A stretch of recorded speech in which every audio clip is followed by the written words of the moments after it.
Well, good afternoon. Got a great special guest and a lot to talk about in the small business funding world. A lot of news, some breaking news, a lot to go over today. So let's get going. So what's up today?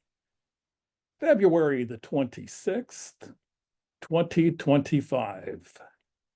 Well, in my world, what's up today is I have a spouse that has a birthday. So a happy birthday, sweetheart, first and foremost.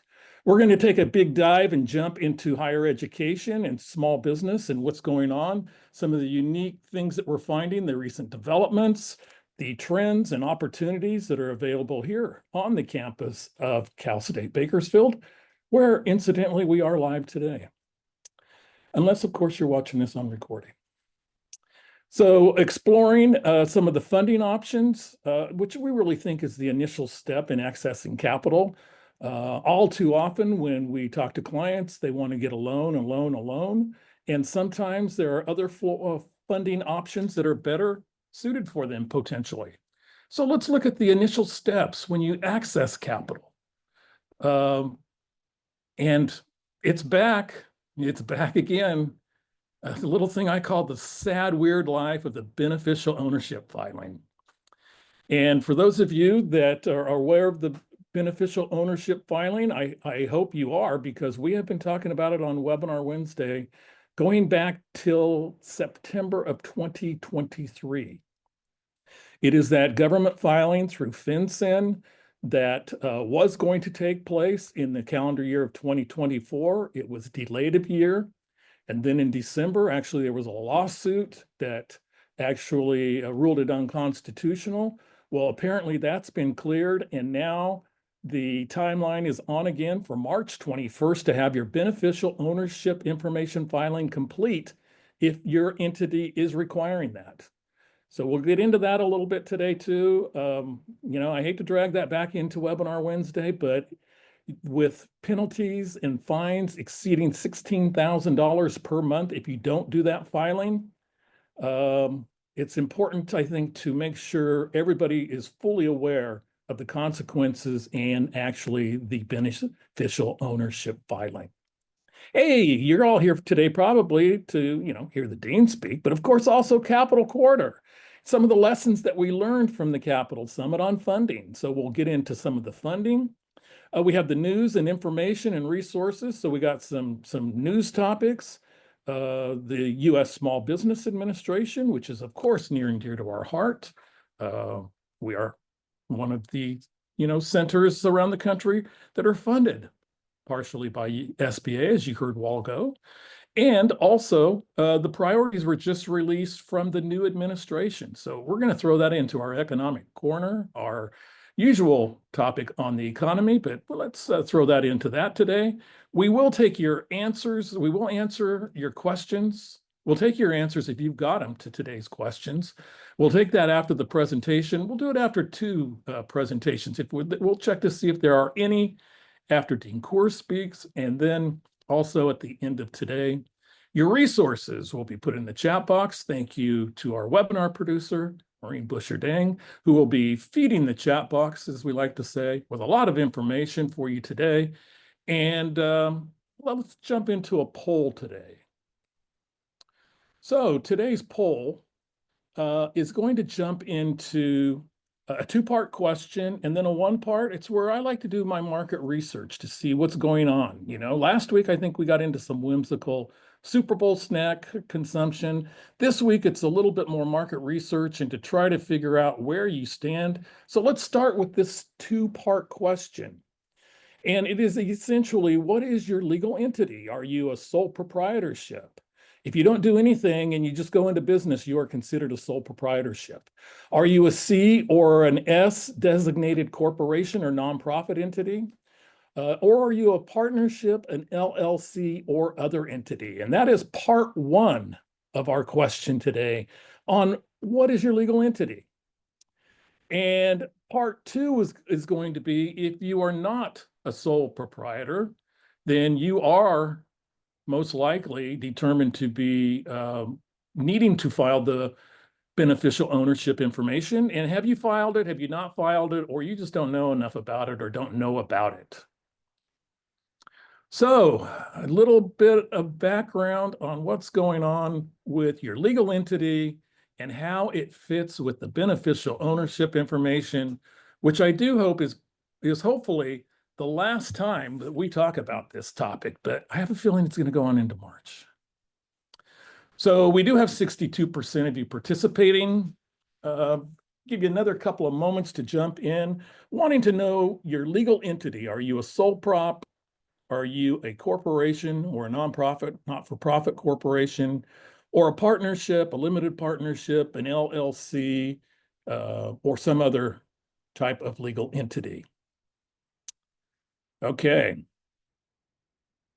So we have 66%. Let's end the poll and share the results with you today. And we are finding that, about 72% of you in total, 44% in partnerships and LLCs, and another 28% in CNS corporations are liable to do the BOI, the beneficial ownership information. So, and about 28% of you today are sole proprietors. So thank you, the 66% participating in our poll today for the first part. The second part is mostly, I don't know about BOI. Okay, so we're going to talk a little bit about it after we get on down with some other more important things. So that'll be coming up later, a little bit more on that. And 36% of you have completed and filed the BOI, and 18% have not filed. So basically 63% of you have not done that particular, or have not done it or do not know about it. It's my pleasure to introduce today's special guest, and our special guest is Dr. Deborah Cours, who joined the CSUB in July of 2023 as the Dean of the College of Business and Public Administration. She also serves as the Executive Director of the Center for Entrepreneurship and Innovation.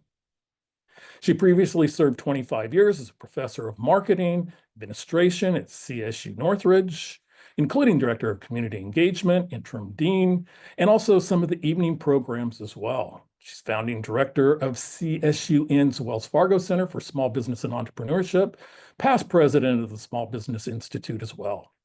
Career-long commitment to small business. Boy, I was glad to hear that a few years ago. And also small business and, of course, entrepreneurship as well. That includes serving as the SBDC lead interim director during a transition period to when actually we went to this six-center regional approach in California a few years back. Dr. Cours has also built small business consulting into the core experiences of the small business curriculum. Dean Cours, it's great to have you on today's webinar. Take it away. Thanks so much, Kelly. As I said, I was thrilled when I joined CSUB to learn. It was an attractive point in this job that CSUB has this partnership with SBDC. It's so critical to the work that we do. Today I'm really going to highlight for you a little bit about the College of Business and Public Administration at CSUB, and then focus on ways that you can partner with us to talk about or to learn about opportunities to engage, for resources for you, and for us to learn more about the organizations in our community. It's key to what we do that we are connected into our community. We do more than educate students. We're also promoting economic development of the region, both through education and through our partnerships. First, I'm going to go over a little bit of about academic programs in our college. So many of you may know that we have very high quality business and public administration programs. We are regionally accredited. We are nationally accredited by AACSB, which is the premier business accreditation. And we also have accreditation from NASPA for our Masters of Public Administration.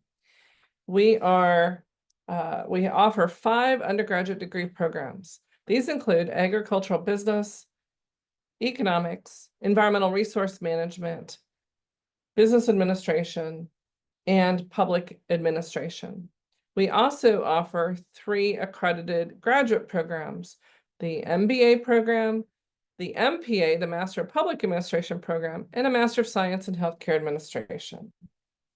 So for a university of our size, we are delighted that we can offer generally small classes taught by doctoral faculty and professionals. So we do employ a number of executives and professionals from our community to teach our students, and they excel at the applied framework.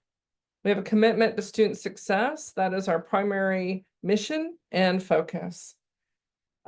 We have a very active campus life. So while many of our students do work and do not live on campus, they do participate in a rich life of clubs and organizations. They are also able to connect to faculty, as are you, through research, through professional connections, and through service learning, such as Dr. Jimmy Zhu, whose class offers frequently small business consulting projects to local organizations. We do offer a big focus on career connections in BPA, as we like to call our college.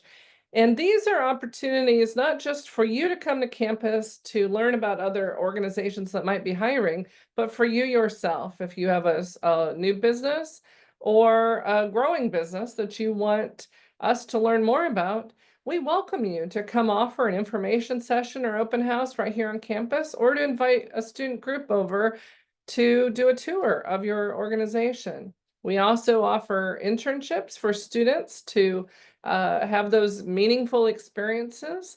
And we offer mentoring and career prep. And here's just a list of some of our corporate connections in the past year. So in the degree programs, I did want to highlight that our BSBA is our largest degree program, undergraduate degree program, and we offer many concentrations within that, including accounting, entrepreneurship, economics, finance, general business, healthcare management, human resources management, marketing, public administration, and supply chain logistics, one of the growing new career fields and so important to our region. What I really want to talk about now, though, are opportunities for you to connect with some of our centers, our faculty fellowships, and other resources that can be valuable to you. So, for example, we have a Center for Economic Education and Research, and that's led by Dr. Nukundi Machika, and he produces research reports. He goes into the community and offers information about how the economy is doing, and they also talk about economic education, both for our students and for the public. This is connected closely with the Current Economic Journal, where our faculty and others provide research analysis that's really relevant to our local economy, to what's happening here. They might talk about energy production. They might talk about the impact of the economy on our local business environment, or different policies that are being proposed or enacted, and how that might impact our local community, our region, our state, and even the country and beyond.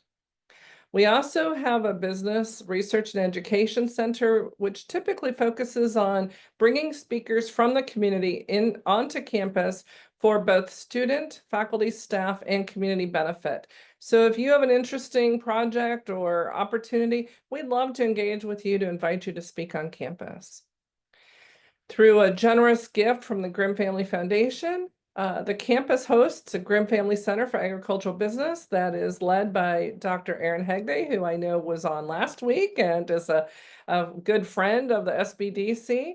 And they offer frequent events, including one this evening that is open to the public and just really fascinating. I grew up in Iowa, and then spent a long time in Los Angeles, but coming here to Bakersfield made me feel right at home to be back in a community that's a nice, thriving city, surrounded by important agriculture and small towns feeding that industry. So I feel right at home here.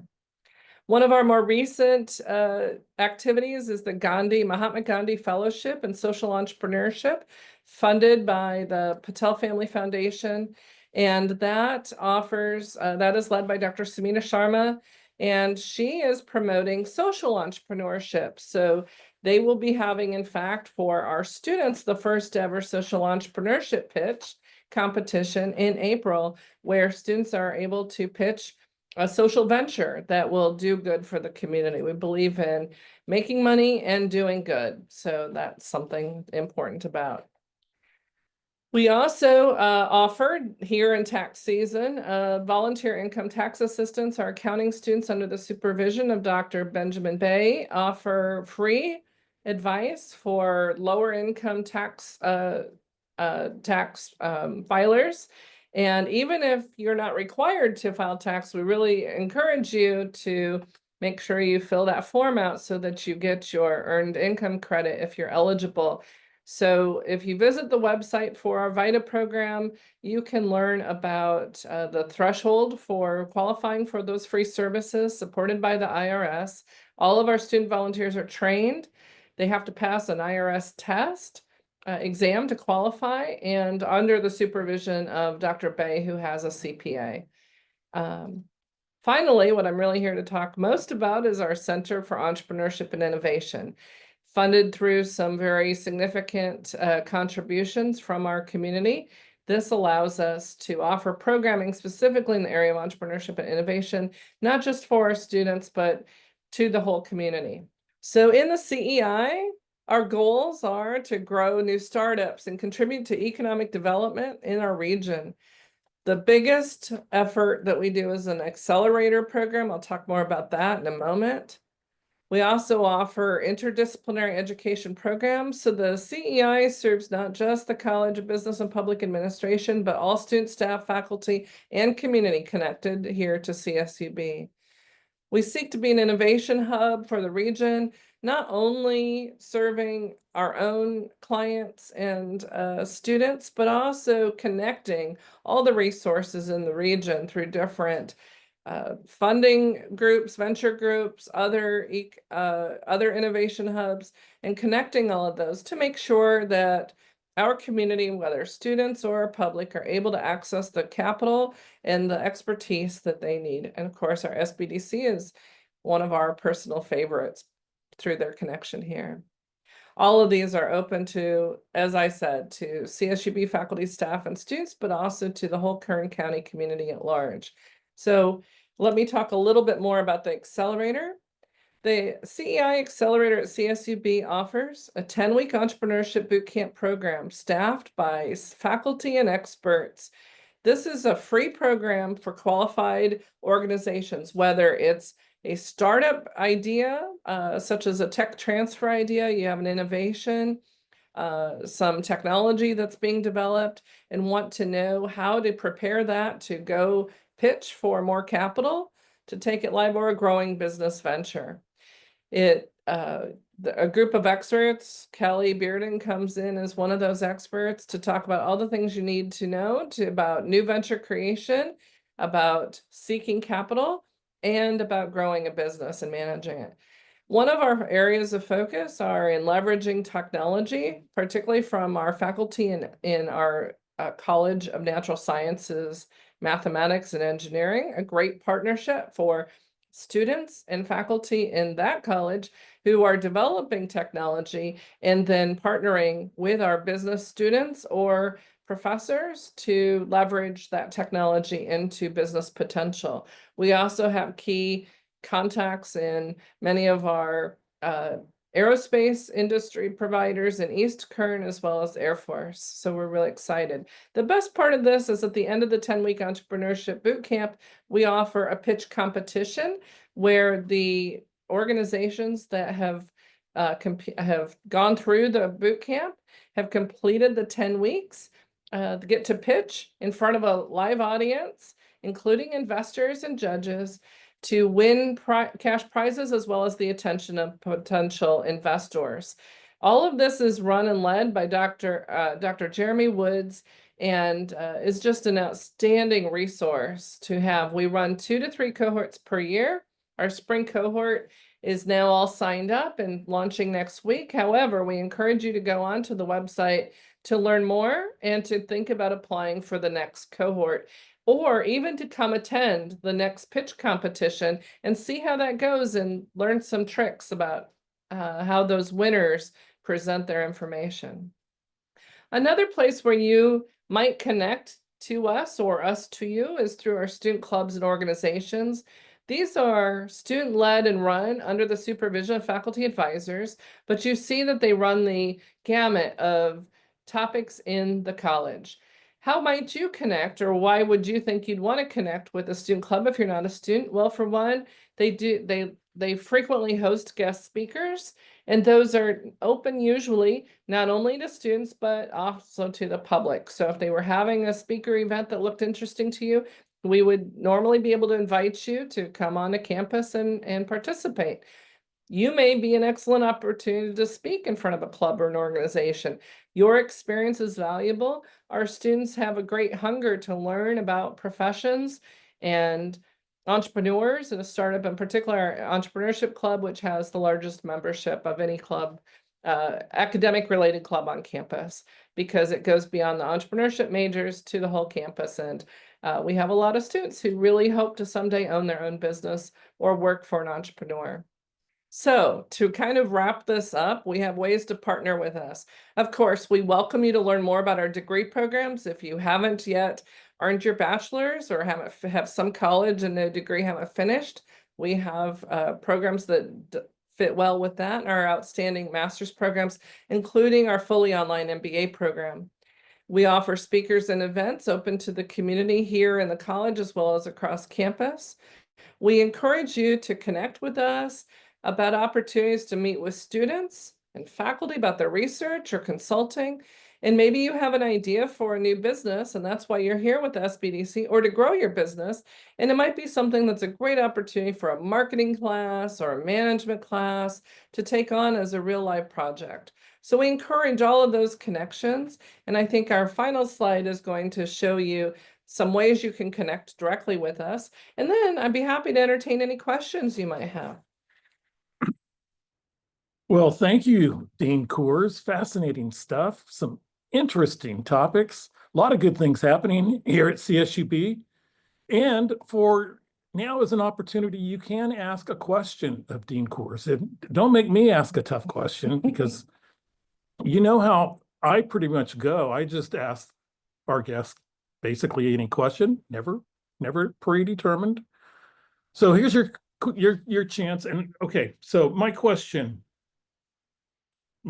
Debbie, is we had a conversation a while back about that really was, I think, really enlightening and really kind of startling for me.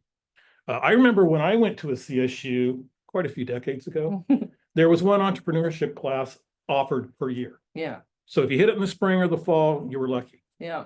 And now everything has changed so much in the last few decades, including with incoming freshmen. You had mentioned to me that so many of them were interested in entrepreneurship or had a passion, or can you elaborate? Sure. So I had the delight last fall term of co-teaching one of our first year seminar courses that are for the first semester freshmen in our Bachelor of Science in Business Administration.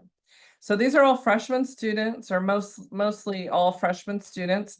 I co-taught with Dr. John Tarjan, our department chair of management and marketing. And in that class, you know, it was interesting to see the spread of majors. At that time, accounting was not yet taking, our accounting majors weren't yet taking that class, but all the other majors were. In the previous year, we have just switched. We used to have a concentration in the BSBA called Small Business Management, and we converted that to an entrepreneurship concentration. We still teach some small business, but we also now have entrepreneurship courses. I was so surprised. I think a third, easily a third, maybe half of the class of my freshmen last fall were entrepreneurship concentration students, really committed. So that really shows how interested they are. And that makes it all the more important we give them all these hands-on experiences so that they know what it's really like, that they hear from entrepreneurs who are in the weeds, you know, in the trenches, got the boots on, doing the hard work. And they're really interested. A lot of our ag business students are also interested in agricultural entrepreneurship through ag tech or other ag projects. Okay, great stuff.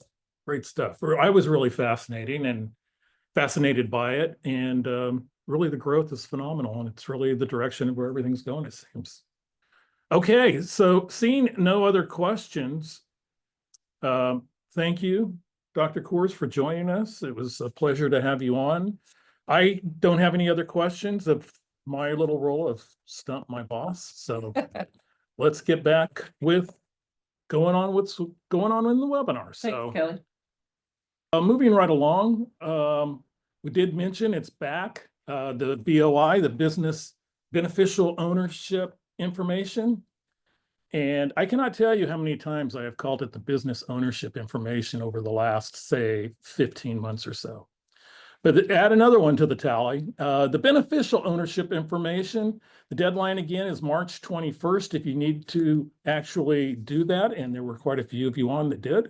So there could be further updates while this comes along. Who knows? It could still get shot down by the current administration.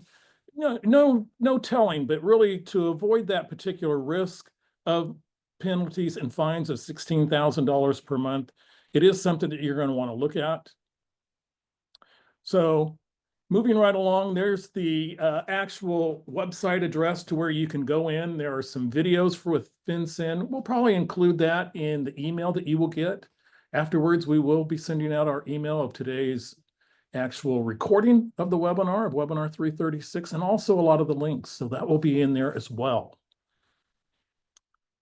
Okay, so it's interesting what just came out. I just actually saw it this morning. I think it might have been out a little sooner, but what could have been, just came out is the SBA priorities for 2025. And obviously there's been a lot of transition going on with the White House and with what's going on with a lot of different agencies of the federal government. The SBA is a federal agency, and they actually confirmed, and we have a new SBA administrator. It's Kelly Loeffler, a former senator from the state of Georgia. And she has sent out an email of the priorities that SBA is going to have in 2025. So the first one is manufacturing, and it is actually going to transform its Office of International Trade into the Office of Manufacturing and Trade. So interesting twist there. We are supportive of manufacturing and any way that we can assist manufacturers. And this is a great way for our funding partner to actually do that by making such of an emphasis in manufacturing. So we're excited about it. Number two on the list of priorities is implementing President Trump's executive orders.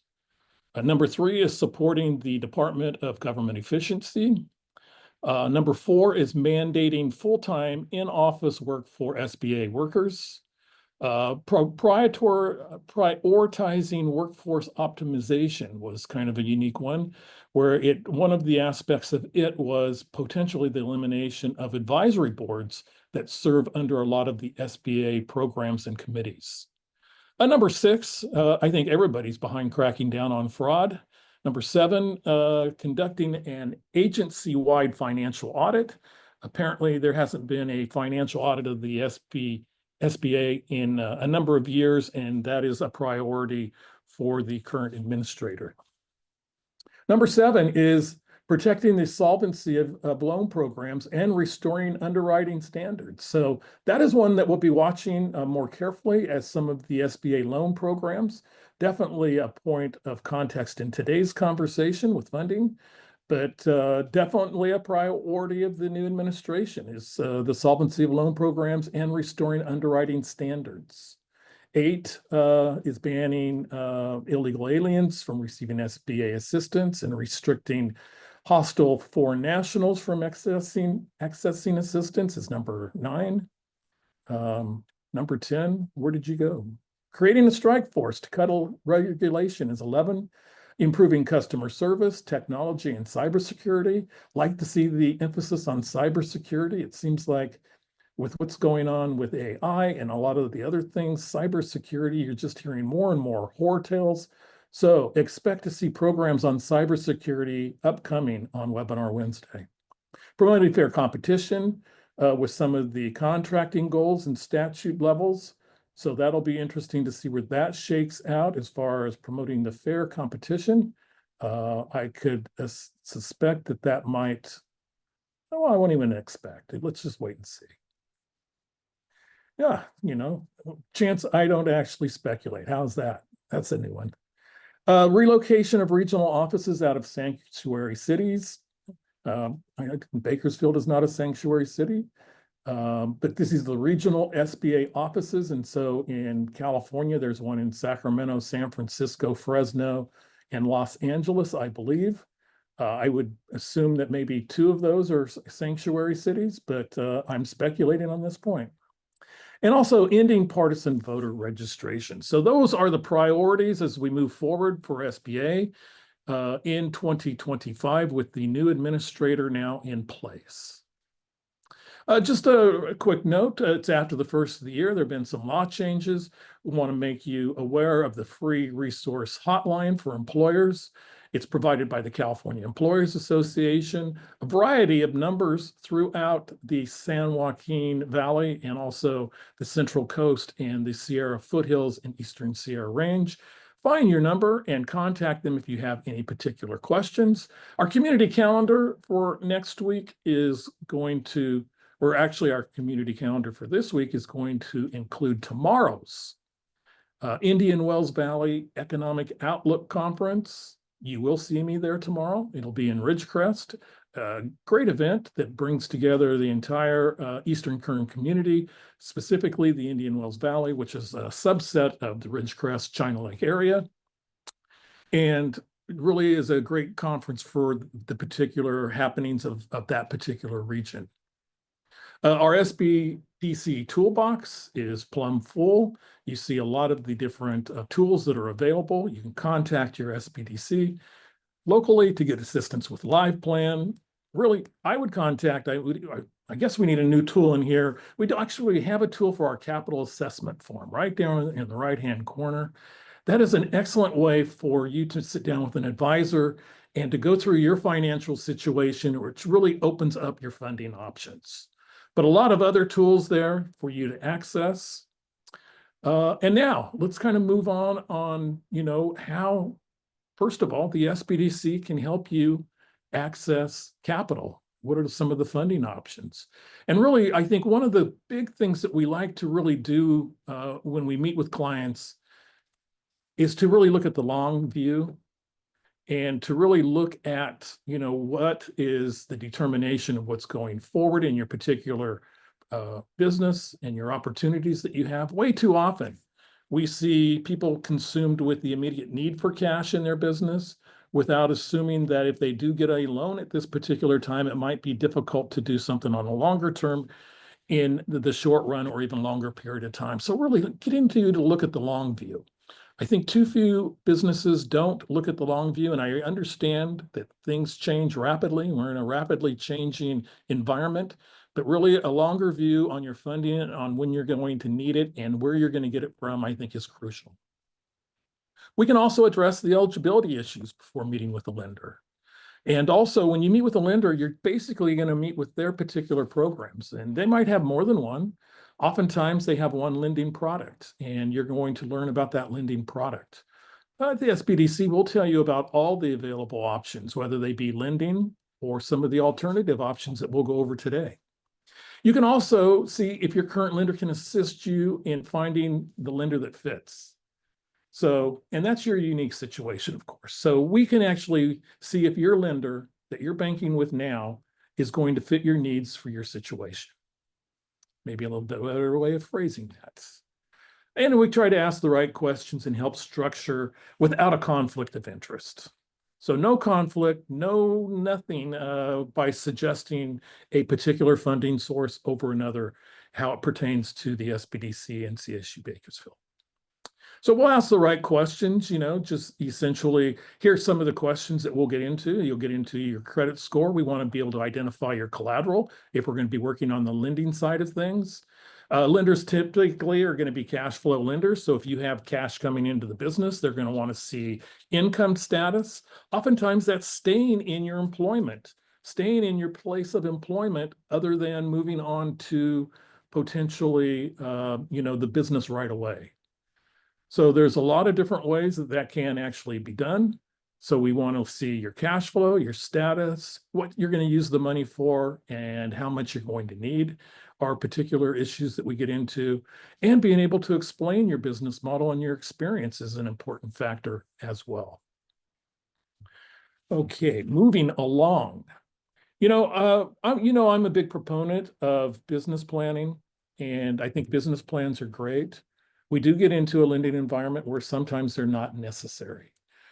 There are other ways to work around a business plan. There are other things, if you're looking for, say, investment capital, you might need to hone in on a product that they work on in the accelerator for the CEI, and that's basically a pitch deck. So you could end up with really not needing a business plan, but you need more of a pitch deck. Oftentimes we run into situations to where we still use the business model canvas, and really is a great tool for really looking for and finding that particular business model. So business plans, I think they're great. I think they're fantastic for the managerial aspect of your business and for longer term planning, and to update it. Oftentimes, when we do go with the business planning route, we don't need a 30-page plan. Oftentimes it's going to be 5 to 8 pages at most. And really where the meat and the potatoes are in the particular business plan are going to be those financial projections. Totally essential for a startup, but also if your business is changing, if it's expanding, if it's going to be different from what it was. And if you're acquiring capital, it generally is going to be growing or transitioning somehow. Is those financial projections with very valid assumptions are essential in order to that fly. So really, I'm a big fan in a lot of these funding options that you really don't get when you go to a lot of different places, but really, these are a ton of ways, and I can probably provide almost a story behind every single one of them about how they have been used, both positive and negative. A lot of communities, not so much here in Kern County, but they have community revolving loan funds. And, cities, counties, and states, really not a real tool that we have here. But in a lot of communities, they are essential to trying to either fund a deal or be an important piece. And that's the other thing to remember. Oftentimes when you get into lending, oversee projects where we have 1, 2, 3, sometimes even 4 pieces to that funding puzzle. So creativity is really such an important factor. There's times when we like to talk about that there's funding for everybody. And to a certain degree, that's true. I don't think it's totally true. There's not money for everybody, but there are so many different options, and you're only limited by the use of your own creativity, because there are some really unique funded projects that we have seen over time.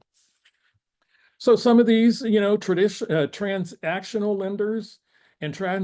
lenders are typically going to really kind of look at using the collateral that you have in your business, and they're going to look at it from a blanket perspective. So they'll just take, rather than a specific asset, say a real piece of property or some fixed assets in the business, they just throw a blanket over a lot of maybe furniture, fixtures, some equipment, and others in order to do that.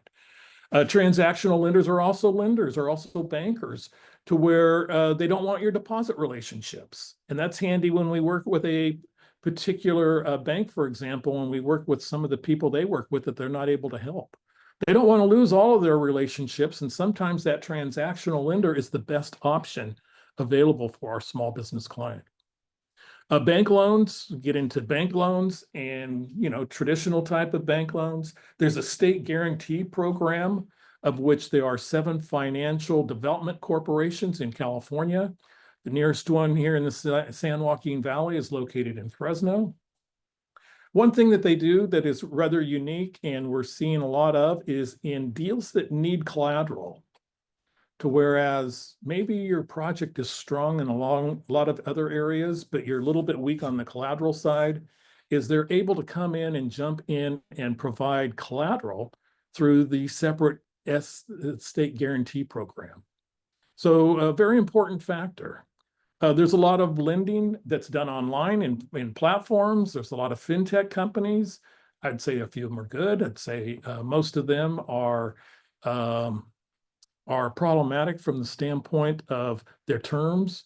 Not only can the terms be as far as the interest rate that you pay, in a lot of those deals, they don't even show an APR, an annual percentage rate. All you are is told what the annual percentage rate is if you figure it out yourself.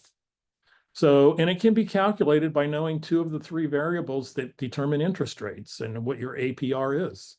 And so a lot of times those aren't presented in the loan documents. You don't even know the interest rate you're paying on some of these fintech deals. And when we calculate APR at the SBDC, there's a couple of great acronyms, huh? What you see is you see oftentimes, 40, 50, 70%. And most people don't want to do that. But the other part of the terms on those particular deals is that they're usually short-term and the interest is paid in advance. So real warning, credit cards are better.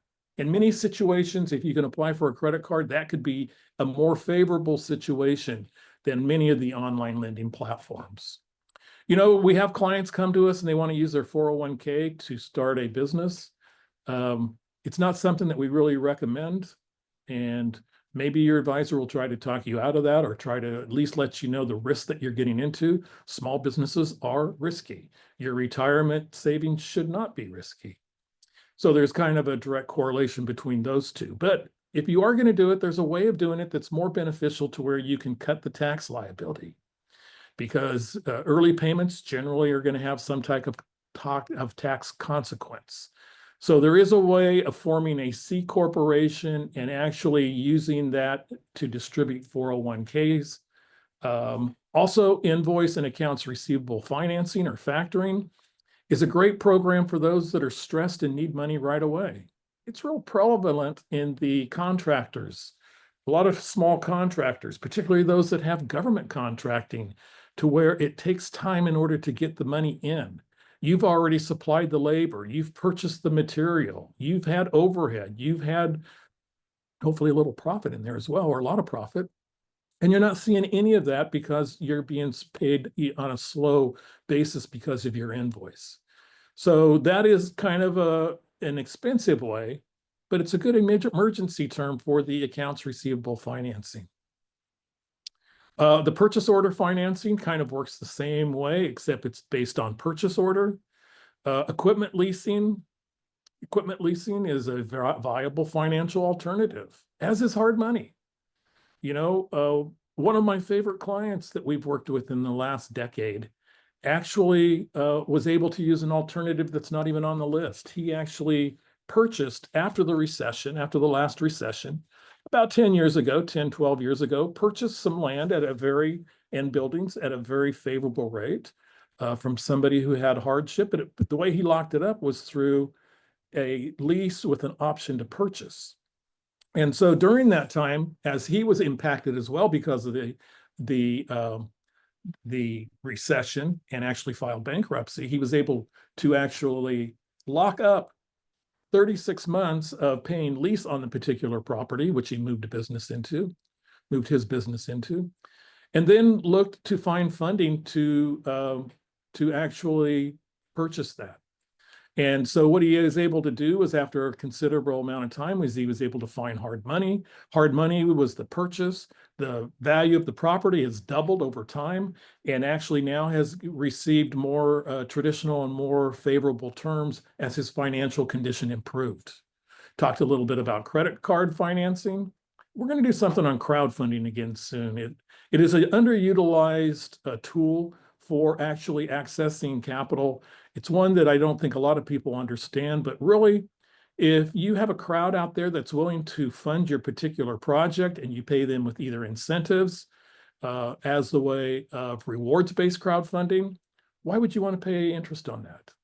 And also it builds a team of funders who actually are zealots for your particular product or service. Lines of credits. Lines of credits are great programs. We really appreciate lines of credits when you're in particular situations, as we discussed earlier. that gets you out of having to maybe use a factor or accounts receivable financing. But really, for a lot of businesses, they make a lot more sense rather than permanent working capital. Strategic partnerships and joint ventures. Fascinating ways to actually form a business entity. Seen successful applications of both. Bootstrapping can be done on a very small level of going into business to where you don't actually fund your particular business, but actually you bootstrap it through savings and you cash flow that particular growth of the business. Really great if you are looking for maybe an angel investor to put that off as long as possible to avoid dilution of your particular business entity. So bootstrapping, big favorite of mine. Owner financing for a business sale. Yeah, we've been working with a lot of acquisitions in the last couple of years. Buying a small business is a great way to go into business. You have goodwill, you have potential intangible assets, you have a lot of good things that are going on with that business that you already know and have determined. CDBG over the counter, definitely a program, very select. For this one, you're going to need a lot of jobs, and they're going to need to be low-income jobs, preferably in a rural area. EB-5 funding, this is being looked at right now by the administration. So we're not going to really talk much about EB-5 funding, but you could actually support a small business, invest in a small business. I believe the number was 800,000, and receive a green card. That's under revision right now, or possibly. There are some loans from interested partners. I use the example of American Express, but there are other partners also when you get into other payment companies, specific industry lending. The trucking industry, we've had some success finding trucking loans for small businesses, but there are specialists out there that work in this particular area that are better than we are at it, and better than some of the lenders that we work with. So there are plenty of options that are out there, and looking at these funding options before you immediately sign up for a loan in debt are something that you really want to consider if either you aren't bankable or if you're looking to not pay as much. So moving right along on time, some of the options for non-bank qualified. And, we covered pretty much a lot of this in detail. We could jump over that. Here's what a lender will tell you, though. If the cash don't flow, the loan don't go. So really, what you're looking at is cash flow from your particular business. If you have an ongoing business, how are you going to show and support the cash flow also to make a loan payment? This is why the options are so good. So really, cash flow is basically every lender's, well, it's on every lender's mind. So having that particular cash flow and generating cash flow, vitally important in order to keep that program and to keep that potential loan program moving forward. And an example of cash flow that lenders look at is a calculation that we try to do at the SBDC. It's an example of your cash flow debt to service ratio. And really, if you can't meet the standards of your lender in this particular model that we're showing here, that's an instant no at a particular bank. So your bigger banks, your national average, your big model, it's kind of the number we throw around is 125 to 1. So it's basically you have to generate $1.25 for every dollar of debt you're servicing. So it's really that cash flow and being able to service that. With your community lenders, your micro lenders, and a lot of your nonprofits, it can be smaller. And then also on projection-based deals, you're not going to really be showing historic cash flow. That's the whole deal, because this is historic cash flow. This is going to go off of your balance sheet when you come in to look for a loan. It's not something that you really can manipulate. It's going to be there. So your national, and oftentimes these are taken from tax returns that have already been filed. So projection-based, it can be substantially lower, but this is where I talked earlier about how important financial projections are. This is where it comes in. Also, a funding option. We do have a couple of disasters that are working in the central and also Southern California area. In Kern County, we have 2 of them that are going on. Really, the only tool here is going to be right now, your economic injury disaster loans. We've talked a lot about these in the past. We saw a lot of these during COVID and really a lot of particular uses, but you're looking for your business to be impacted by a disaster. And one is the Boreal fire in Kernville, and the other is the Southern California fires. Kern County is contiguous to LA County. We share the same common border. So what that means is since we are contiguous, then we actually can offer the economic injury disaster loan to Kern County businesses that have been impacted. So if you have been impacted some way, shape, or form by the fires, a lot of commercial businesses and a lot of business entities burned in the LA fires. So if it impacted your business, these will be the best terms that you can find. And wrapping it up, there is our contact information.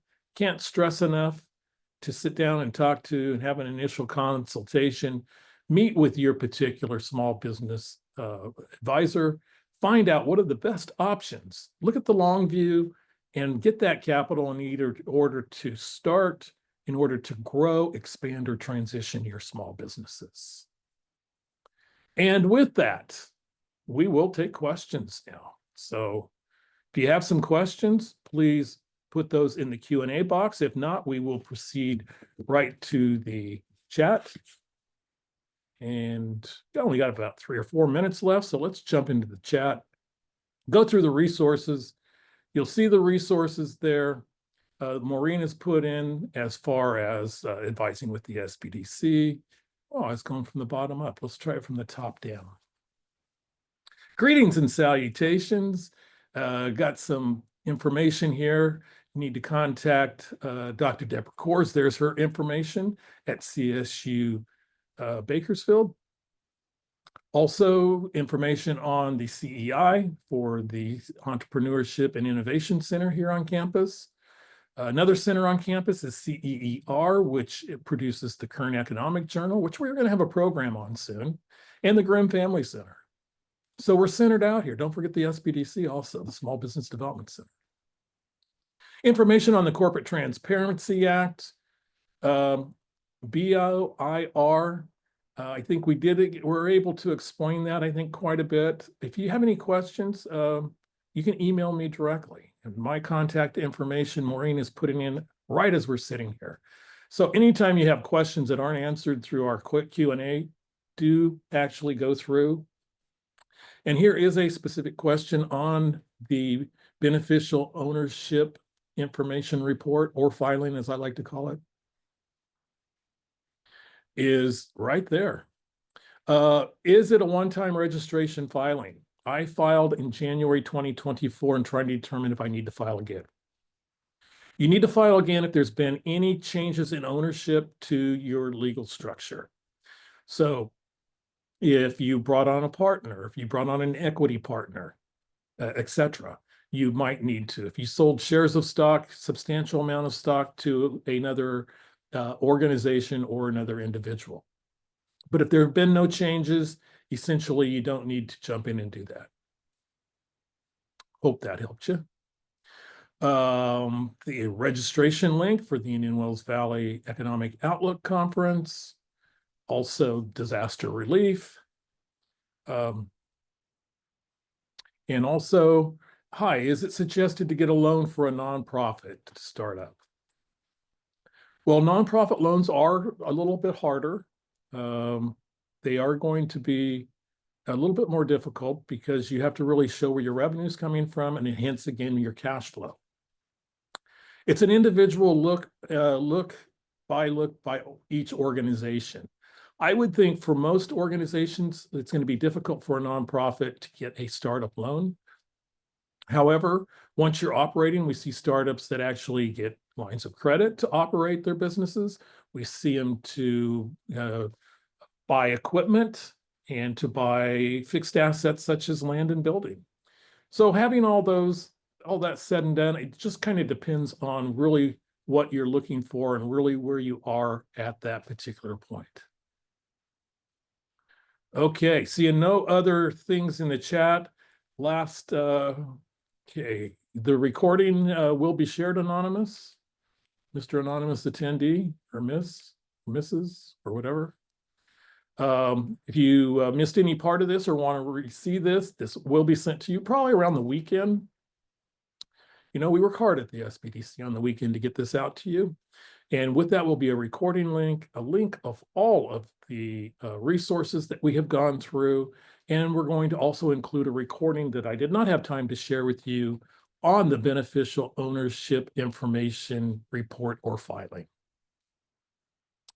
If I were purchasing a business instead of starting one up, what funding option should I go with or try first? Well, if you're purchasing a business, they have historic cash flow, and the first thing you should do is you should determine what the valuation is of that particular business. We can help you at the SBDC.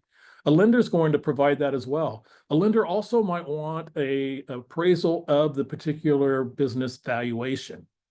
So you might have to go with a valuation of that. But that is a great place to start.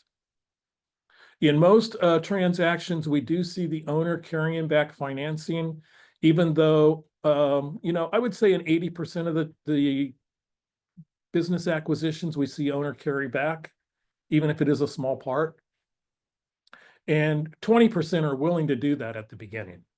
So it's a negotiated process. One thing about a business acquisition is it's oftentimes timely, and it's oftentimes a frustration of the business owner not being able to get what they feel is full value for their particular business. Well, you're welcome. I'm glad this was helpful. If you'd like to leave us a Google review for the particular webinar, go to that link that Maureen has provided. And it's time to get out of here. So we'll be back next week with Webinar Wednesday, 3:37. Thanks to my special guest today, Dr. Deborah Cours, Dean of the School of Business and Public Administration, or college, as we like to call it. So we will be back. Everybody have a great week. Goodbye, everybody.